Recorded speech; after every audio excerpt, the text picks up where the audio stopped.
వరంగల్ జిల్లా గీనుకొండ మండల స్థాయి FLN2 ప్రాథమిక పాఠశాలల శిక్షణ కార్యక్రమం మండల కేంద్రంలోని ZPHS లో కోర్స్ డైరెక్టర్ ప్రభ అధ్యక్షతన జరిగింది.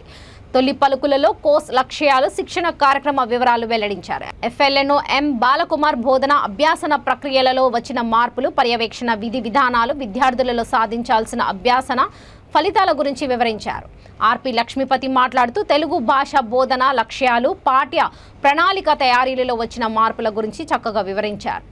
RP పద్మ మాట్లాడుతూ వారంలో 5 రోజులు బోధన, 1 రోజు మూల్యాంకనం చేయాల్సి ఉందని, అభ్యాసన పత్రాల వినియోగం, వర్క్ బుక్స్ వాడకం గురించి వివరించారు. ఈ కార్యక్రమంలో FRMలు, CRPలు, వివిధ పాఠశాలల ప్రధానోపాధ్యాయులు, ఉపాధ్యాయులు పాల్గొన్నారు.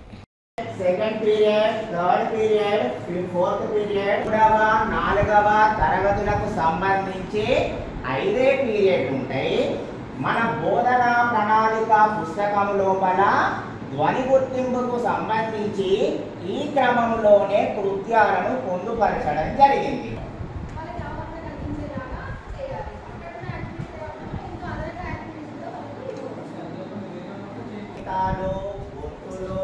అల్పాక్షర, మహాప్రాణాక్ష, సులభతరం నుండి కఠినతరం వరకు ఈ చార్టును రూపొందించినట్టు మనకు అవగతం అవుతుంది.